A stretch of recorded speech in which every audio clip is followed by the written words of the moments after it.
베드로전서 5장 12절부터 마지막 14절 우리 합독합니다. 내가 신실한 형제로 아는 실로아노로 말미암아 너에게 간단히 써서 권하고 이것이 하나님의 참된 은혜임을 증거하노니 너희는 이 은혜에 굳게 서라. 함께 택하심을 받은 바벨론에 있는 교회가 너희에게 무난하고 내 아들 마가도 그리하느니라. 너희는 사랑의 입맞춤으로 피차 무난하라. 그리스도 안에 있는 너희 모든 이에게 평강이 있을지어다. 아멘. 베드로전서 결론은 뭐냐? 당부 말씀, 당부의 말씀입니다. 당부의 말씀으로 끝을 맺는데 우리가 지금 마지막입니다. 이 베드로전서를 짧은 5장밖에 안 돼 있는데도 우리가 이거 꽤 오래 강의한 것 같아요. 그죠? 얼마나 걸렸나 모르겠네. 이제 오늘이 이제 끝에 와서 마지막 끝맺음하는 말씀인데요. 오늘 여기 본문에 보면요. 그 바울이 이 끝맺음을 하면서 숨은 일꾼을 둘을 소개하고 있어요. 숨은 일꾼. 자, 이게 다른 말로 하면 조력자라고 말합니다. 영어로 죄송합니다. 영어로 세컨맨. 그래서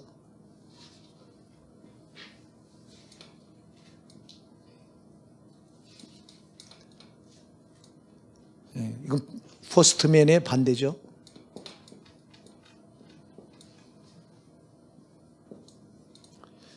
교회는 일꾼이 두 부류가 있는데요.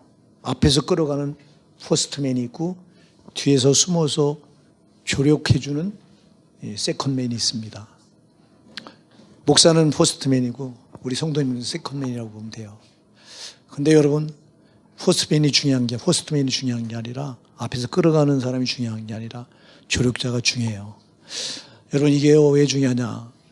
여러분들이 로마서 16장에 가서 로마 맨 끝장 16장에 가서 바울 사도가 로마서를 결론을 지면서 거기서도 26명의 조력자를 소개해요. 제일 먼저 나오는 그 일꾼이 있죠. 겐그레아 교회 일꾼인 베베자매를 제일 먼저 소개합니다. 저는 나의 보호자라. 나의 보호자만 아니라 너희의 보호자도 된다 하고 거기 나온 일꾼이라고 하는 단어는 집사라고 하는 뜻입니다. 헬라어로 보면 서번트 그래서 종, 집사라고 하는 직분인데 그 바울도 그 나의 보호자다. 그리고 그 다음에 소개하는 조력자를 우리가 잘 아는 대로 그 브리스길라와 아굴라 소개합니다. 26명이 나오는데요. 바울이 어마어마한 사역을 했지만 그에게 숨은 일꾼들이 있었기 때문에 그 사역이 가능했던 거예요. 오늘도 베드로가 이 숨은 일꾼을 지금 둘을 소개하는데 첫째 제일 먼저 누굴 소개하죠? 이 편지를 베드로 사도가 쓴 게 아닙니다. 베드로 사도는 이때 쓸 수 있는 상황이 아니고요. 왜 아니었냐? 나이가 많은 것도 있지만 나이도 많았어요.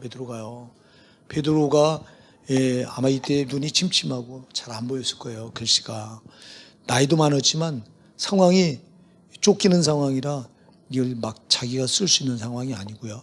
그래서 이 편지를 대신 써준 사람인데 그 사람이 누구라고 소개하죠?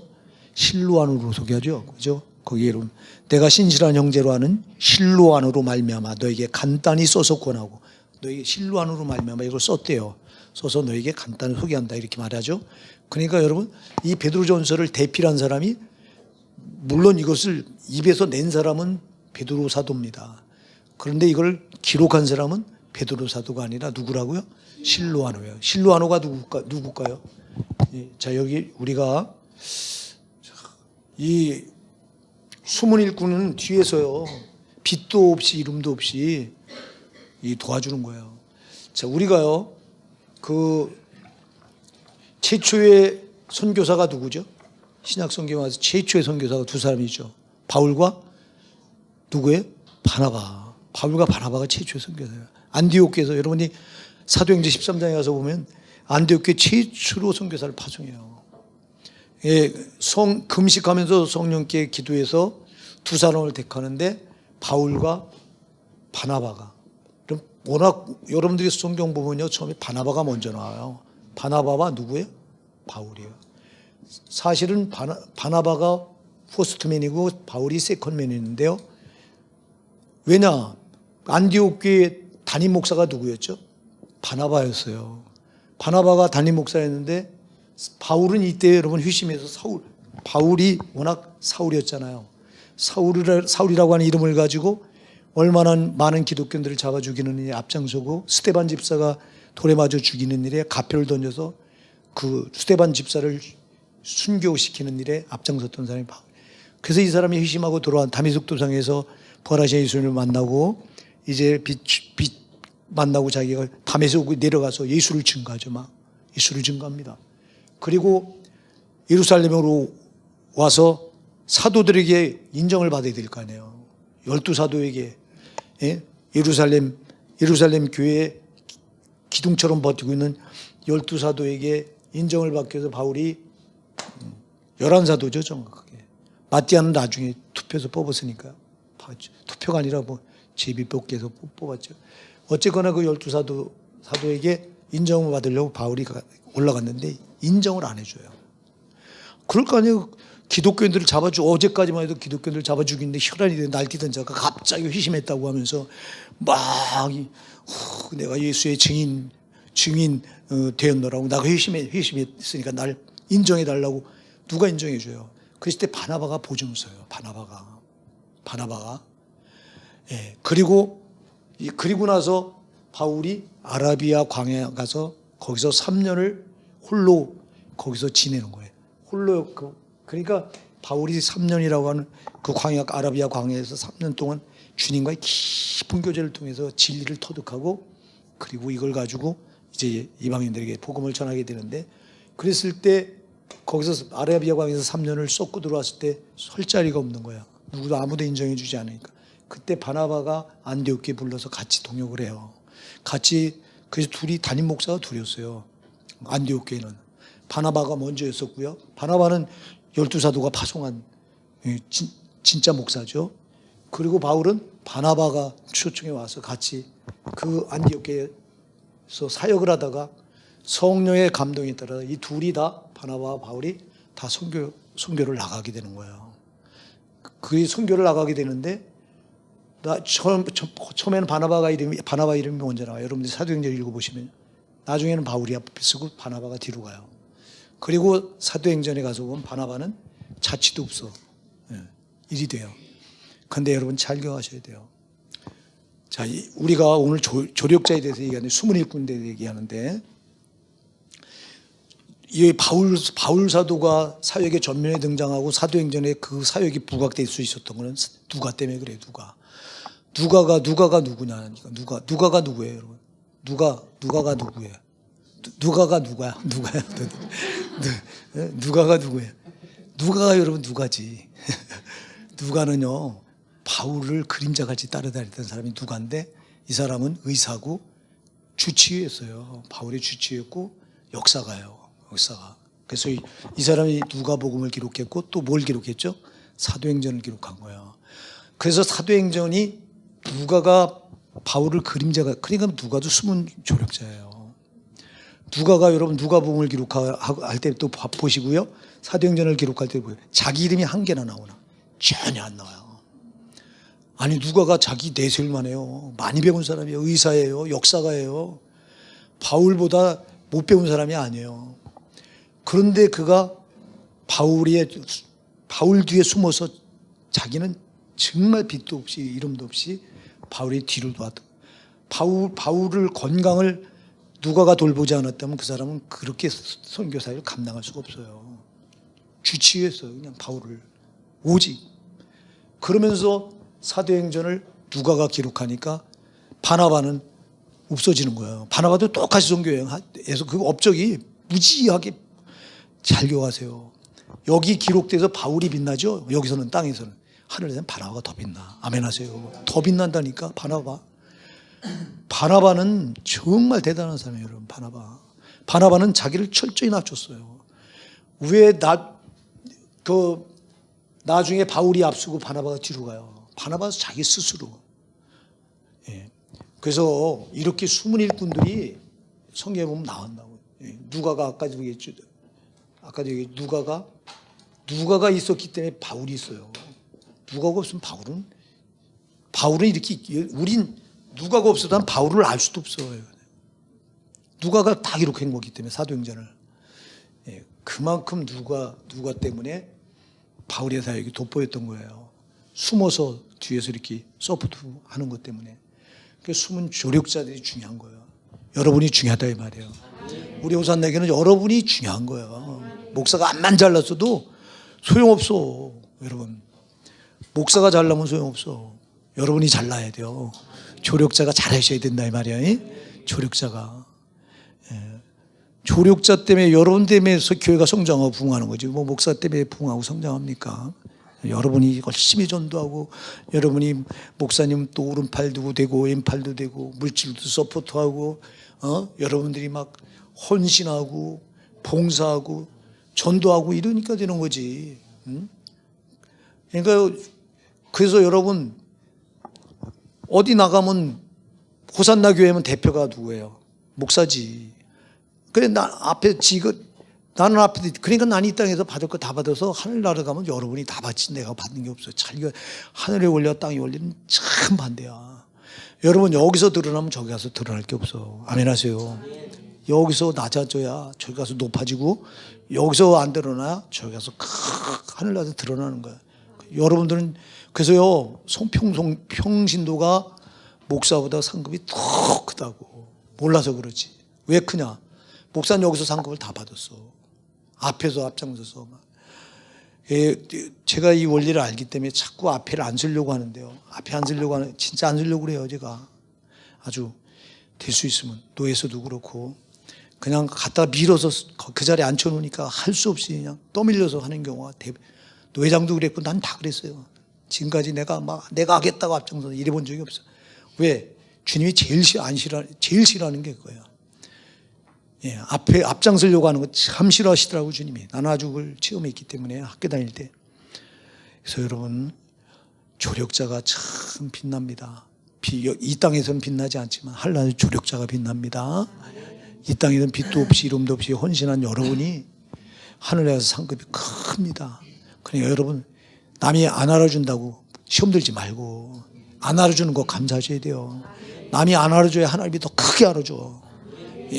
남이 알아주면 하나님이 인정 안 해. 땅의 원리, 하늘의 원리는 반대요. 이 땅에 이름 막 내고 대단해야 막 알아주지. 하늘나라에서는 여러분 빛도 없고 이름도 없고 이 땅에 아무것도 아니었던 사람들이 저기 가서 정말 별처럼 빛나는 거라고요. 믿으시기 바랍니다. 이 조력자가 굉장히 중요하다. 오늘도 이 베드로 사도가 실로아노라고 하는 인물을 소개를 하는데, 이걸 기록한 이 베드로전서를 이 편지를 기록한 사람이 실로아노다 이렇게 말합니다. 실로아노는 본명이 여러분이 사도행전 16장에 가서는 누가 나오죠? 사도행전 16장에 바울과 실라. 이 감 잡았죠? 실로아노가 누구예요? 신라의 신라. 신랑, 신라. 신라가 실로아노예요. 자, 여러분, 이 신라가요, 바울과 함께 빌립보 지역에 들어가서 복음을 2차 전도여행 때 1차 전도여행은 바울 전도여행을 3개로 나눕니다. 1차, 2차, 3차로 나누는데요. 1차 전도여행 때는 동역자가 누구였죠? 누구였어요? 누구였어요? 아까 얘기했잖아. 사도행전 13장이 누구죠? 바나바. 바울과 바나바가 한조가 돼서 나갔어요. 거기 하나 더 껴요. 누가 끼냐니까 마가가 껴요. 마가 나옵니다. 오늘 본문에 나옵니다. 나오죠? 밑에도. 마가가 낍니다. 그리고 2차 전도여행 때는요, 바울과 바나바가 같이 가려고 하다 다퉈요. 여러분들이 사도행전 15장에 가서 보면 다투는데 뭐 때문에 다투냐? 마가 때문에 마가. 1차 전도여행 때 마가를 데려갔죠. 마가는 누구냐니까 바울의 생질이에요. 바울의 조카예요. 바울의 조카라고. 그래서 바울이 바울이 아니라 저희들 바나바의 조카라고. 바나바의 조카입니다. 이 마가가 바나바의 조카예요. 이 바나바가 자기 조카를 같이 데려가자고 그래 데려간 거예요. 데려갔는데 선교 여행이 얼마나 힘들어요. 그 거친 풍랑을 헤쳐가면서 배에서 배멀미하면서 도착해서 또 사람들한테 환영이나 받습니까? 막 박대받고 또 때로는 막 그냥 매도 맞아야 되고. 그래서 거기 도착한 지 얼마 안 돼가지고 밤빌리아라고 하는 섬에서 거기서 그냥 돌아가요. 너무 힘들다고 예루살렘으로 다 돌아버려 제멋대로. 마가는 자유분방한 자예요. 조금 이따 다시 내가 설명할 텐데요. 돌아버려. 난 못하겠다고, 못해 먹겠다고 돌아버려. 근데 그리고 이제 1차 전도여행을 마치고 예루살렘 안디옥교로 들어왔다가 예루살렘 가서 사도단에 보고하고 또 2차 전도여행을 또 갑니다. 우리 돌아보자고. 그래서 바나바하고 바울이 또 2차 전도여행을 가려고 하는데 바나바가 뭐라고 하냐니까 내 조카 마가도 데려가자 그래요. 그때 바울이 엄청 화를 냅니다. 그럴 거 아니에요. 1차 전도여행 때 힘들다고 도망가는 걸 또 데려가려고 하니까. 그래서 여기서 크게 다투고 갈라서요. 그래서 바나바는 누굴 데리고 갔을까요? 마가를 데리고 전도여행을 떠나고 자기 조카를 데리고. 그리고 바울은 누굴 데리고 떠났냐? 바로 신라를 데리고 떠나는 거예요. 그래서 2차 전도여행 때 신라를 데리고 빌립보 지역에 들어갔다 거기서 돼지개매를 맞고 지하 감옥에 갇히고 이제 죽을 고비를 넘기고. 그러니까 신라는 주를 위해서 정말 충성했던 사람이에요. 아니 2차 전도여행 때 신라가 누가 거길 따라가려고 그래요? 그 힘든 데를. 여러분, 이거 여러분들이 그 당시에 선교 이 복음 전도 간 거를 우습게 생각하면 안 돼요. 정말 힘든 과정이에요. 그리고 자원한 사람이 없는 거예요. 죽을지도 몰라. 풍랑을 만나서 백길에 죽을지도 모르고 또 해적을 만나 죽을지도 모르고 또 복음 전하는데 핍박이 심하니까 돌에 맞아 죽을지도 모르고. 그러니까 누구 하나 선뜻 나서려고 하지 않는데 그 바울을 따라 나섰던 사람이 동역자로 따라 나섰던 사람이 바로 신라입니다. 신라가 믿음이 대단한데 오늘 그 신라를 누가 칭찬을 하고 있냐니까 바울이 칭찬하는 게 아니라 누가 하고 있어요? 베드로 사도가 하고 있어요. 베드로 사도가. 그러니까 신라는 바울에게만 마음을 합해서 이렇게 동역했던 동역자가 아니라 누구에게도 같이 동역을 했죠? 베드로에게도요. 그러니까 이 신라는 모든 사람과 더불어 화합하면서 주일이라면 물불을 가리지 않고 자기가 숨은 조력자 역할을 했던 거예요. 숨은 일꾼 노릇을 한 거예요. 자기 이름은 드러나지 않아도 괜찮다. 당시 여러분 12사도는요 기둥같이 다 드러나. 12사도를 모르는 사람, 기독교가 12사도 모르는 사람이 어디 있어요? 기둥들인데. 근데 신라는 격까지나 똑같아요. 기둥이 아니에요. 그런데도 바울도 도와서 하나님 사역이라면, 주를 위한 일이라면 물불 가리지 않고 바울의 조력자도 되기도 했지만 오늘 보니까 베드로의 조력자도 되고 있어요. 여러분, 주의 일에는요, 주님의 일에 이렇게 숨어서 빛도 없이 이름도 없이 헌신하는 분들 때문에 오늘 기독교가 여기까지 온 거예요. 바로 여러분들이 그런 분들인 줄 믿어요. 여러분들이 그런 분들이에요. 빛도 없이 이름도 없이. 어떤 때는 그냥 목사님 영광 다 받는 거 같죠? 하나도 부러워할 거 없어. 그거 좋은 게 하나도 아니야. 여러분, 차라리 빛도 없이 이름도 없이 누가 안 알아준 사람, 그 사람이 하늘나라 하나님이 인정하는 거야. 꼭 기억하시기 바랍니다. 자, 그리고 오늘 그래서 신라는 이렇게 지금 바울에게도 중요한 숨은 일꾼이었지만 베드로에게도 이렇게 숨은 일꾼이었다. 특히 오늘 이 베드로전서를 이렇게 당시 여러분 이걸 기록하는 건 이런 종이에다 기록하는 게 아니라 파피루스라고 그래서 여러분 그 큰 종이에요. 이렇게 두루마리 종이에요. 그러니까 이거 짧은 편지인데도 짧죠. 5장으로 돼 있으니까요.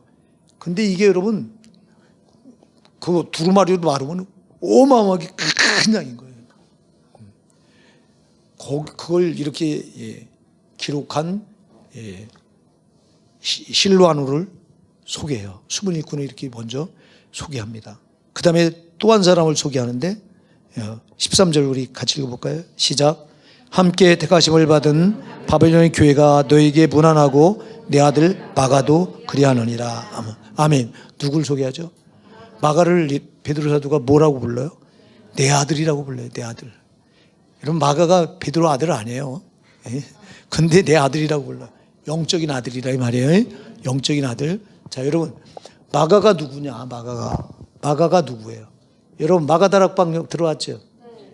마가 다락방 그거 마가 집이에요. 그게. 자 마가가 부자였어요. 엄청난 부자예요. 그래서 여러분 마가의 어머니가 그 예수님과 제자들에게 그 다락방을 수시로 빌려줘요. 수시로. 예, 유월절을 마지막 유월절을 할 때도 마가 다락방에다 하거든요.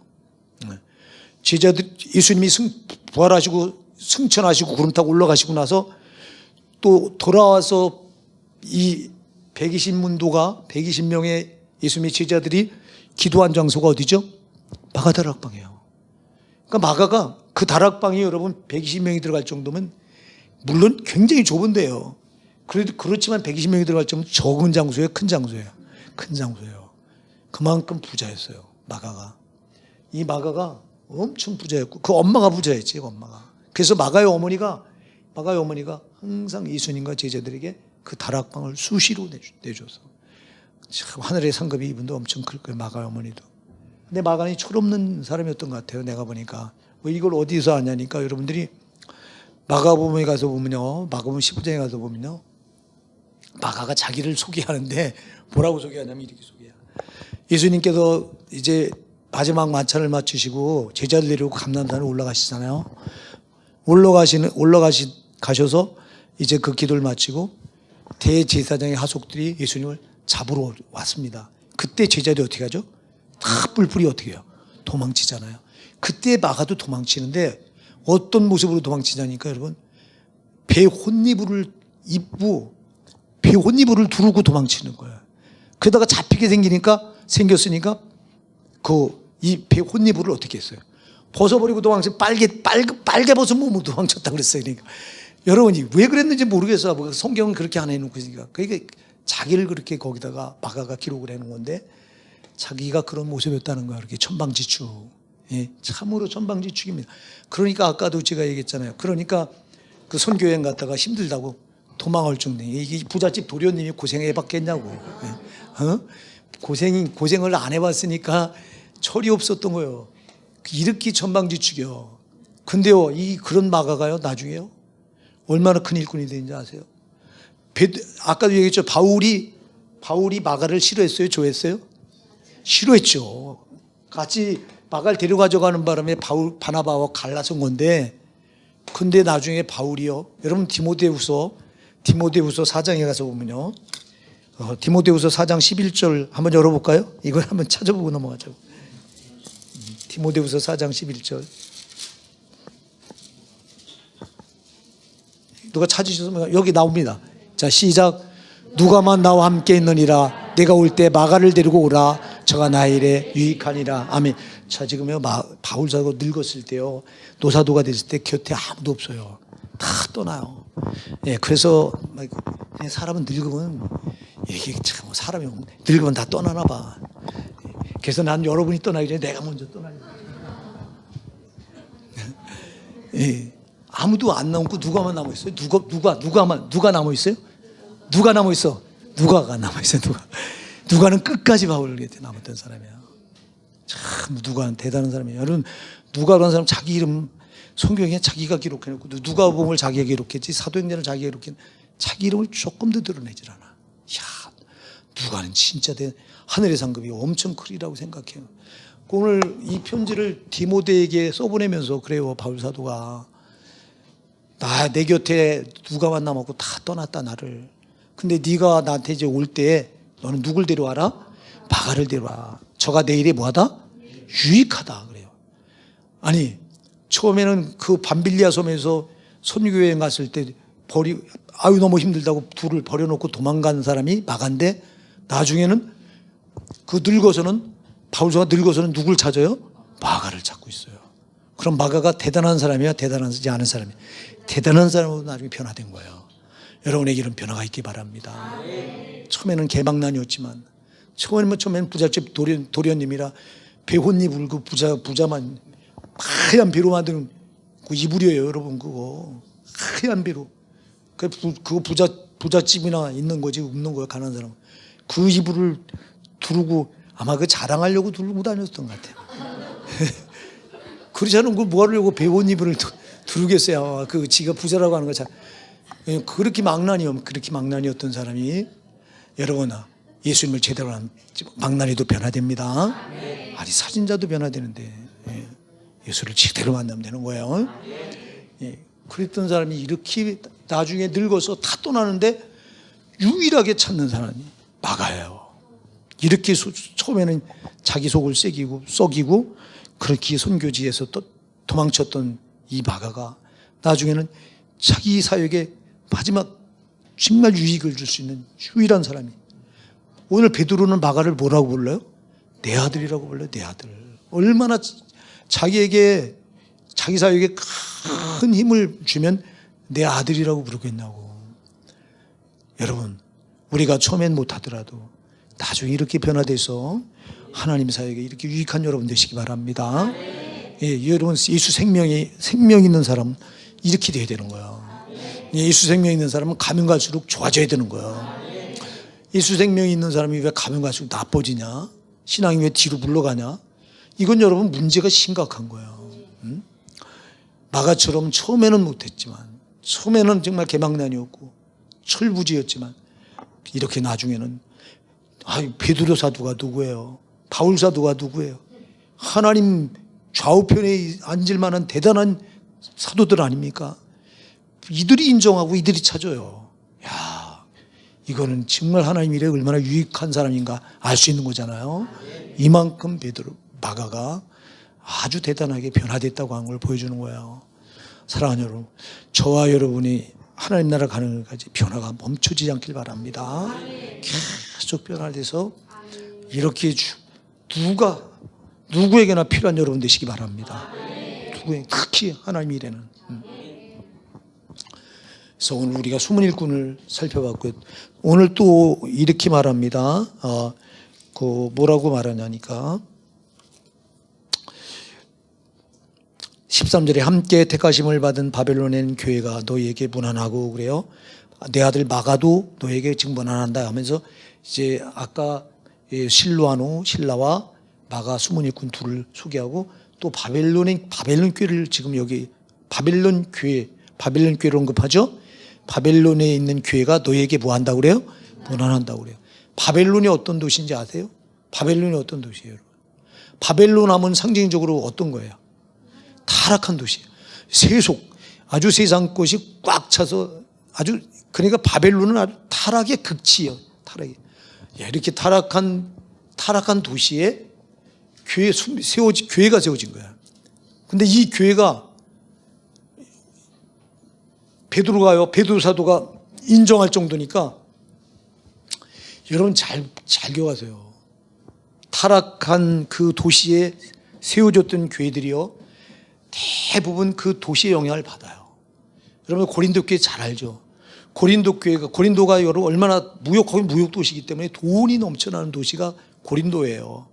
그러다 보니까 창녀들도 많았고 성적인 타락이 아주 엄청 많았고 물질적인 타락은 말도 못하고요. 그러다 보니까 교회도요 그 영향을 받아서 고린도 교회가 세속적인 교회였어요. 그래서 바울 사도가 고린도전서를 써보내면서 이 고린도전서는 고린도 교회를 책망하는 편지입니다. 이게 바울 사도가 저들이 세속적인 걸 다 받아들여서 저들이 파당을 일으키고 있었죠. 교회 안에. 이들은 그랬어요. 또 여러분들이 고린도 5장에 가서 보면요, 너희 중에 심지어 자기 어머니와 간음했다고 하는 자들이 있다. 아니 자기의 어머니와 간음한 자가 있었다. 교회 안에. 그만큼 그럴 정도로 문란했던 교회가 고린도 교회예요. 그러니까 여러분 타락한 도시에 교회가 세워지면 타락한 문화를 그대로 받아들일 수밖에 없어요. 근데 이 바벨론이라고 하는 도시는 아까도 얘기했지만 가장 타락한 데, 고린도 될 것도 아니에요. 에베소는 될 것도 아니에요. 제일 타락한 도시가 이 바벨론인데, 근데 여기 세워진 교회가요, 너희에게 문안한다고 베드로가 그 교회를 인정을 해요. 그러면 이 교회는 바벨론의 세속적인 영향을 받았을까 안 받았을까? 안 받아들인 거예요. 여러분, 교회는 세속적인 걸 받아들이면 안 돼요. 교회는 여러분이 교회입니다. 여러분이 교회, 여러분이. 교회가 이 건물이 교회가 아니라 여러분이 교회라고. 이 바벨론 성도들은, 바벨론 교회는 그렇게 타락한 세속 가운데도 보석처럼 믿음을 지켰던 거예요. 여러분이 그러시기 바랍니다. 그런 교회가 너희에게 문안한다고 지금 이렇게 이 편지를 말미에서 끝에 이렇게 이 교회를 소개하고 있는 거예요. 제 베드로 사도가 동역자 숨은 일꾼 실로아노, 실라와 마가를 소개하고 그 다음에 교회 하나를 소개하는데, 그 교회가 바로 바벨론 교회입니다. 바벨론 교회는 아까도 얘기했지만 바벨론에 세워진 이 교회는 정말 신앙을 지키기가 너무 어렵습니다. 오늘날 우리 한국 교회도요, 얼마나 많이 타락했습니까? 왜 타락합니까? 세상이 그러니까 타락하는 거예요. 그래서 교회가 다 대형화돼 가죠. 대형화되는 게 나쁘다는 게 아니라, 다 세상은, 여러분 얘기했죠, 세상은 앞에 뭐가 붙죠? 바벨론 할 때 뭐가 붙어요? 앞에 큰 성 바벨론이요. 자, 이거 잘 기억하셔야 돼요. 바벨론이 세상을 말합니다. 그럼 천국은 예루살렘을 말하죠. 예루살렘 앞에 뭐가 붙죠? 거룩한 성이에요. 자, 이게 달라, 수식어가 거룩한 성이 붙어. 여기는, 저기 세상은 큰 성이 붙어. 큰 성 바벨론. 천국은 거룩한 성 예루살렘. 그러면 천국을 예표하는 최고의 단어는 뭐예요? 거룩이요. 그럼 세상을 예표하는 최고의 단어는 뭐예요? 큰 거예요. 그러다 보니까 여러분, 커야 돼요, 세상은. 그러니까 교회도 커야 돼요, 대형교회만. 우리 같이 작은 교회 알아주지도 않아. 그렇다니까 이게 세속의 물결을, 그래서 세상은 막 돈 쫓아갑니다, 막. 그래서 여러분, 어떤 목사님들 집을 몇 채씩 가졌다고 막 뉴스에 나오고 난리가 나죠. 망하는 짓이에요. 이거 죽는 짓이에요. 그런데 바벨론은 세상 걸 차단시켰던 교회야. 할렐루야. 여러분이 세상 거 차단시킬 수 있는 믿음이 있길 바랍니다. 베드로 사도가 끝에 와서 이걸 결론 지면서 아무나 여기다 소개하겠어요? 정말 자기가 인정할 수 있는 사람을, 두 사람을 소개하고, 또 자기가 인정할 수 있는 교회를 소개하는 거예요. 우리 교회가 이런 소개를 받을 수 있다면 얼마나 좋을까? 여러분이 그랬으면 얼마나 좋을까? 참, 여러분, 사람한테 인정받으려고 하지 마시고 하나님께 인정받는 여러분 되시기 바랍니다. 자, 그러면서 당부의 말씀을 지금 여기 끝에다가 기록하고 있는데, 세 가지를 당부하죠. 자, 우리 12절을 한번 같이 읽어보실게요. 시작. 내가 신실한 형제로 아는 실로아노로 말미암아 너희에게 간단히 써서 권하고 이것이 하나님의 참된 은혜임을 증거하노니 너희는 이 은혜에 굳게 서라. 아멘. 자, 실로아노를 통해서 이 기록한 이 베드로 전서, 이 편지를 가리켜서 이것이 은혜라고 말해요. 아멘. 이것이 이 은혜임을 증거하는, 이게 하나님의 은혜다. 내가 하나님의 은혜를 지금 받아서, 내 입으로 받아서 실로아노가 기록을 해서 너한테 이걸 너희에게 이제 보냈는데, 너희가 이게 하나님의 은혜니, 내가 받은 은혜니, 너는 이 은혜 안에 뭐하라? 굳게 서라. 할렐루야. 첫 번째 당부가 뭐예요? 이 은혜에 굳게 서라 그래요. 이 은혜의 말씀에 굳게 서라. 아멘. 이 은혜의 말씀입니다. 이게 베드로의 은혜의 말씀. 여러분, 이거 우리에게도 주시는 주님의 당부인 줄 믿으시기 바랍니다. 여러분, 은혜의 말씀에 굳게 서시기 바랍니다. 말씀은 은혜예요, 은혜. 아멘. 우리를 살리는 은혜예요. 우리를 잘되게 하는 은혜예요. 이때 당시에 이 핍박과 환란이 몰아치던 이때 당시에 베드로 사도 입을 통해서 하나님이 주시고, 이 실로아노가 기록한 이 말씀이 이들을 살게 하는 은혜예요. 이들의 믿음을 견고하게 지키게 할 수 있는 은혜의 말씀이 바로 베드로전서라고. 그러니까 너희는 이 은혜 말씀에 굳게 서라는 거야. 사랑하는 여러분, 성도는 다른 데 굳게 설 거 없어. 하나님 말씀에 굳게 서시면 되는 거야. 말씀에 굳게 서시기 바랍니다. 말씀에 그 말씀을 그냥 굳게라고 하는 단어가 뭐예요? 흔들리지 말라는 거예요. 왜 굳게라고 하는 단어를 썼냐니까, 여러분 우리를 흔들어대는 게 한두 가지가 아니잖아. 당시 초대교회 이들을 흔들어대는 건 여러분 보통 고난이 아니잖아요. 그죠? 저들이 생명을 위협하는 거였잖아요. 저도 생명을 내놔야 됩니다, 여러분. 자, 여러분 신앙을 흔들어대는 게 한두 가지가 아니잖아. 여러분 어려운 고난이 여러분 올 때, 여러분 고난은 여러분 흔들어대는 거예요. 믿음을, 신앙을. 이때 흔들리지 말라는 거예요. 이때 너희가 말씀에 굳게 서서 절대 흔들리지 말라는 거예요. 여러분 은혜의 말씀에 굳게 서서 흔들리지 마. 이게 첫 번째 당부예요. 자, 이게 우리에게 주시는 당부예요. 그러니까 사랑하는 여러분, 신앙은 흔들리면 안 돼. 흔들리는 게 제일 나쁜 거예요. 흔들리는 시험이 뭐예요? 흔들리니까 시험 드는 거예요. 자, 여러분, 마귀는 간단해요. 우리 신앙 넘어뜨리는 거 간단해요. 흔들어대면 돼요. 뭘 가지고 흔들어대요? 상황을 어렵게 해서 흔들어대요. 고난을 우리에게 탁 던져놓고 흔들어대보는 거예요. 이게 다 또 돈을 갖다 탁 던져놓고, 돈에 눈이 머나 확 들어가나 안 들어, 돈을 이렇게 던져놓고 흔들어댑니다. 또 여러분, 이상한 사람 하나 탁 갖다 붙여놓고 흔들어대는 거예요. 사람 붙여놓고도 흔들어대요. 마귀는. 저건 파수단 방방. 그러니까 여러분 이상한 사람 만났을 때 조심해야 돼요. 이상한 사람 만났다고 여러분 그 사람 원망하고 불평하고 욕하고 하지 마세요. 그 뒤에 있는 마귀를 보세요. 그 사람이 하는 게 아니에요. 마귀가 나를 넘어뜨리려고 이 사람 이상한 사람 붙여놓고 흔들어대는 거. 이상한 사람 하나 붙여놓고 막 꼬장 부리게 하고 막, 그럼 우리는 막 미워합니다.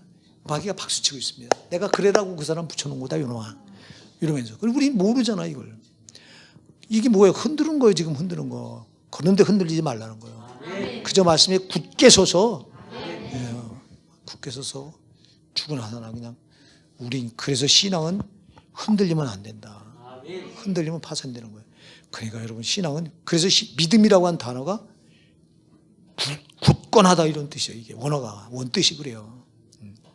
자, 그 다음에 두 번째 당부하는 게 있죠.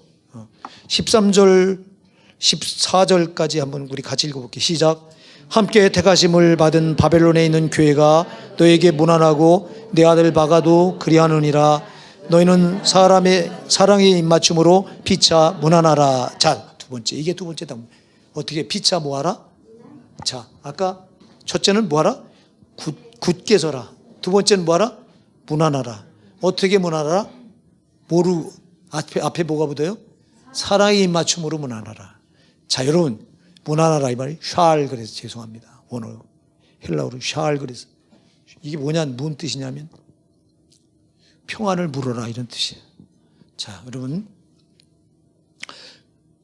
여기 자 입맞춤으로 사랑의 입맞춤이 있는데요. 입맞춤. 서양인들은 인사할 때 어떻게 해요? 끌어안고 입맞춰 이렇게 볼에다가 이렇게 입맞춰요. 그거 그렇게 하라는 얘기예요. 근데 성경의 입맞춤은 원어로 보면요, 딱 두 군데가 나와요. 여러분들이 창세기 2장 7절에 가서 하나님이 사람을 흙으로 창조하시고 그 코에 뭐를 불어넣으니라? 생기를 불어넣으니라. 생기가 뭐예요? 이게 성령이에요. 성령을 불어넣으니라. 이게 키스. 그래서 이게 입맞춤이에요. 네, 이게 입맞춤이에요. 그리고 요한복음 20장에 와서 예수님께서 부활하시고 첫 번째 제자들이 두려워서 마가다락방에 방문을 걸어 잠그고 어떻게 했죠? 숨어 있었죠. 근데 부활하신 예수님이 뿅 하고 가운데 나타납니다. 이 벽도 그냥 어디서 나타났는지 하여튼. 여러분, 나중에 우리가 부활한 몸, 우리가 입을 몸이 공간과 시간을 초월한 몸이에요. 이렇게. 주님이 그냥 벽을 뚫고 들어오셨잖아. 오셔서 가장 먼저 하신 말씀, 내가 너에게 평안을 준다. 그러면서 하신 말씀이 뭘 받아라? 성령을 받아라 그러지. 성령을 받아라가 키스예요. 이게 그 입맞춤이야. 자, 여러분 보세요. 두 군데 나오는데, 자, 사람을 흙으로 빚어 놓으시고 그 코에다 뭘 불어넣었다? 생명을 불어넣었다. 이걸 루하고 그래서 성령이에요. 성령. 그러니까 입맞춤이라는 단어가 뭐하고 연관되죠? 성령. 요한복음 20장에서 부활하신 예수님께서 제자들에게 뭘 받으라? 성령 받으라고 후 하고 부르셨다고 그랬어요. 이 기수에 이게 입맞춤이에요. 그러니까 여기서 사랑의 입맞춤으로 무난하라고 그런 건 뭐로 교제하라는 거예요? 성령으로 교제하라. 할렐루야. 성령으로 교제하라는 거예요. 이게 당부예요. 두 번째 당부. 여러분 교회는 세상과 달라요. 교제가. 여러분 세상은 성령이 있어요 없어요? 세상의 교제는 없어요. 근데 교회 교제는 성령이 있어야 돼요 없어야 돼요? 반드시 성령이 있어야 돼요. 그러니까 여러분들 제발 교회 안에 모여서 뭐 그제 어느 시장 갔더니 뭐 좋은 옷 어떤 게 있더라 어떤 백화점 갔더니 좋은 이런 교제하지 마 제발. 그건 성령으로 교제하는 게 아니요. 그러다 보면 상처받아요. 아이 잘난 체 하네. 제가 저만 나는 없어서 지금 응? 맨날 입던 옷 또 입는데 저는 백화점 가서 옷 사서 입었다고 자랑하네. 이래가지고 교회 안에 문제가 생깁니다 여러분. 이건 성령 없는 교제 하지 마시고 성령으로 교제해야 돼요. 그래 신앙에 유익 있는 거예요 서로가. 이게 지금 두 번째 당부요. 응? 교회 안에 여러분 성령 없는 교제 얼마나 많이 하는지 아세요? 우리 교회는 그런 데가 잘 못 봤어요 그런 거. 다른 게 많아요. 예? 그래서 성령 없는 교제하다가 거기서 튕겨져 나오고 시험 들고 하는 경우 얼마나 많은지 아세요? 성령으로 교제하면 시험 안 들어요. 성령으로 교제하다 보면 서로 세워주고 섬기고 성령의 교제는 섬기는 영이시기 때문에 서로 상대방을 높여주고 인정해주고 하는데 왜 시험 드냐고. 성령 없는 교제하면요 잘난 체하고 깎아내리고 상처 주고 이런다고. 그러니까 여러분 우리 교회 모임은 교회 교제는 세상 교제와 달라야 돼요. 세상 교제는 성령이 없는 교제는 교회는 성령으로 교제하라는 거 지금 당부하잖아 이게. 거룩한 입맞춤 이걸 지금 사랑의 입맞춤이라는 다른 말로는 거룩한 입맞춤이라고 하는데 이게 성령과 성령을 하나님께서 성령을 불어넣을 때 사용하신 단어가 입맞춤이라고 하는 단어인데 그래서 성령으로 교제하라 이 말이에요. 이게 두 번째 당부예요. 그 다음에 마지막 세 번째 당부가 뭐예요? 세 번째 당부가 자 4절 다시 한번 읽어볼게요. 14절 시작. 너희는 사랑의 입맞춤으로 피차문 하나라. 그리스도 안에 있는 너희 모든 이에게 평강이 있을지어다. 아멘. 뭐가 있어라? 평강이 있어라. 평강. 세 번째 평강이에요. 자 평강은 제가 수도 없이 얘기했어요. 평강이 어떤 복이에요? 평강 샬롬. 자 유대인들의 인사가 뭐죠? 샬롬이에요. 자 우리 주님도 제자들에게 제일 강조한 게 샬롬이에요. 평강이에요 여러분. 자 예수님께서 제자들과 마지막 만찬을 마치시고 그 자리에서 이제 왜 죽어야 되는지 가르쳐 주죠. 비로소 내가 조금 있으면 이제 장로들과 저 서기관들 저들의 하속들에게 잡혀서 내가 십자가에 못 박혀 죽게 될 것이다. 그 자리에서 정확하게 가르쳐요. 몇 번, 세 번이나 가르쳐 줬어요. 주님께서 제자들을 예루살렘으로 이끌고 올라오시는 동안에 여러분들이 보면요. 마태복음 16장, 마태복음 17장, 마태복음 20장 세 군데서 내가 예루살렘에 올라가게 되면 내가 죽으러 올라간다 하는 걸 가르쳐 죽고 부활하러 간다고 하는 걸 세 번에 가르쳐 줘도 제자들이 전혀 못 알아먹어요. 예, 주님이 죽으리라고는 생각도 전혀 안 해요. 근데 지금 여러분들이 요한복음 14장에 가서 보면 제자들을 불러 안으시고 마지막 만찬을 하는 그 자리에서 이제 죽어야 될 걸 말씀하십니다. 그때 제자들이 어떻게 하죠? 어떤 반응을 보이죠? 막 마음에 뭐예요? 근심하기 시작합니다. 막. 그래서 요한복음 14장 1절에서 주님 말씀해요. 너희는 마음에 근심하지 말라. 하나님을 믿으니 또 나를 믿어라. 내 아버지 집에 거할 것이 많도다. 그렇지 않으면 너에게 일렀으리라. 내가 너희를 위해 초소를 예배하러 가노니 내가 가서 너희를 위해 초소를 예배하면 내가 너에게 다시 한다. 너희를 영접하여 나 있는 곳에 너희도 있게 하리라. 그래요. 자, 여러분 보세요. 그러면서 요한복음 14장 27절에서 중요한 말이에요. 내가 너에게 뭐를 끼치노니? 평안을 끼치노라. 내가 너에게 주는 평안은 세상이 주는 것 같지 아니하다. 너희는 마음에 근심도 말고 염려도 하지 마라. 그래요. 평안을 빌어줘. 평안을 끼친다고 말해요. 지금 십자가에 못 박히기 전에 잡히시기 하루 전에 근심하고 있는 제자들에게 뭐를 줘요? 뭐를 빌어줘요? 평안, 샬롬을 평강을 빌어줘요. 그리고 부활하셔서 제자들이 예수님께서 십자가에 못 박혀 돌아가시고 부활하시겠다고 하는 말도 안 믿어지는 거예요. 죽으셔서 끝난 거예요. 이제 예수님 십자가에 죽으시고 무덤에 묻혔어.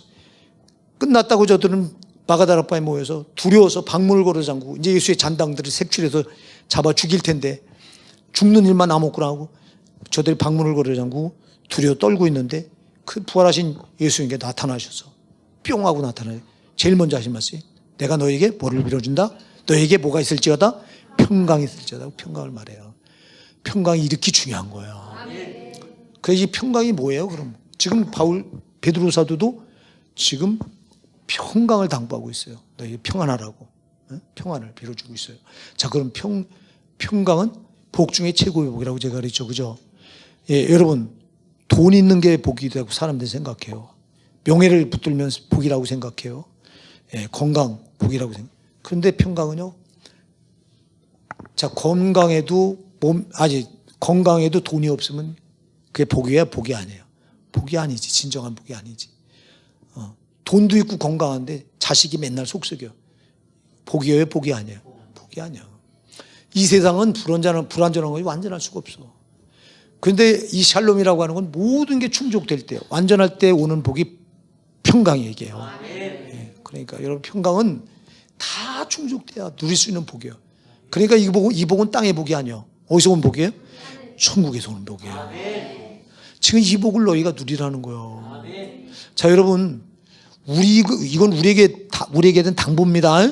이 베드로 전서를 마감하면서 끝맺음하면서 저와 여러분에게 주는 하나님의 당부예요. 제발 천국을 누리세요. 여러분, 예수님은 우리에게 평안을 주러 오신 분이고요. 예수님이 평강의 왕인 예수님이 우리 안에 계시면 우리는 당연히 천국을 누려야 돼요.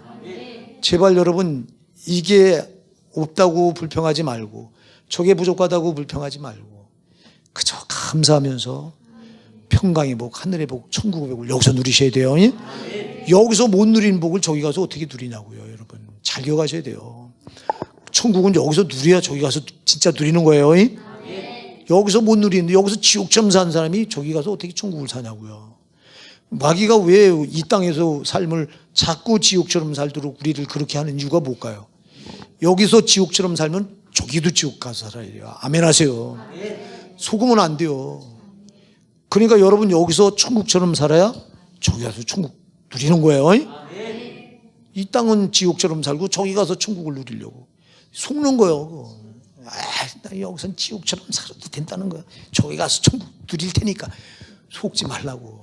저기 가서 천국을 누리면 여기서 천국 평안을 누리셔야 돼요. 이게 그래서 복 중에 최고의 복, 평강의 복입니다. 여러분, 이건 내가 누릴 수 있는 게 아니라 내 안에 평강의 왕이신 성령이 들어와 계시면 됩니다.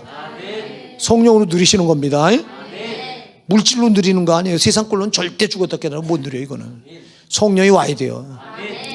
자, 그래서 오늘 세 가지 당부, 여러분, 이건 이 베드로전서 편지를 끝맺으면서 주는 결론이기 때문에요. 너무너무 중요한 거예요. 이건 끝맺으면서 주는 당부이기 때문에.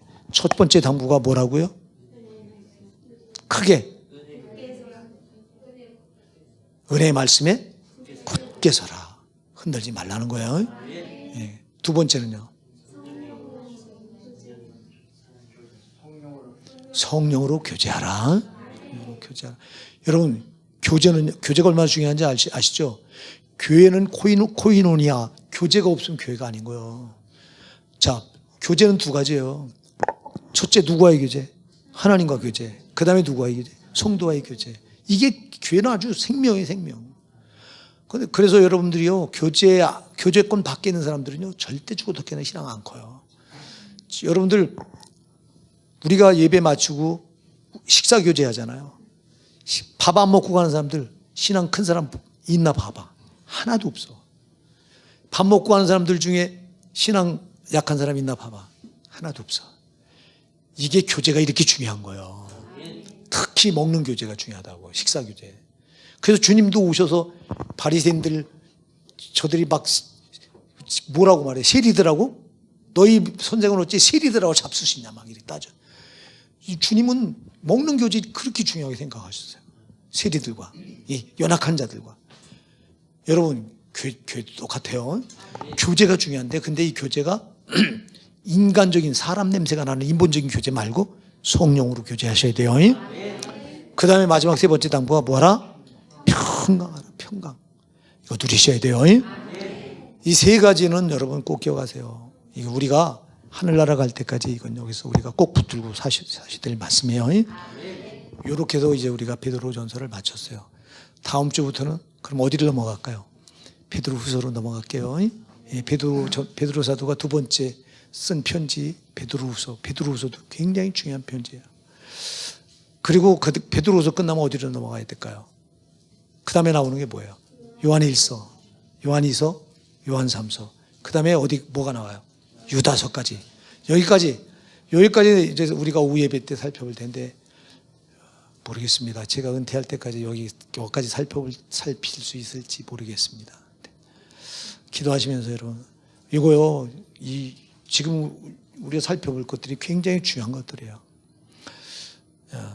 오늘 우리가 이 본문의 말씀을 또 우리 상고하시면서 부정한 게 참 많죠. 세 가지 당부에 우리가 많이 부합되지 못하는 게 많죠, 그죠? 정말 우리가 이 세 가지가 정말 내가 은혜 말씀에 굳게 섰나 한번 돌아보시고요. 흔들 때가 많았잖아요. 회개하십시다. 그리고 우리가 정말 성령으로 교제하기보다는 인본적인 교제할 때가 많았잖아요. 이것도 회개하시자고요. 그리고 또 우리가 평강을 누리기보다 불안해하고 염려하고 걱정할 때 참 많았잖아요. 이거 다 죄예요. 이거 회개하시자고요.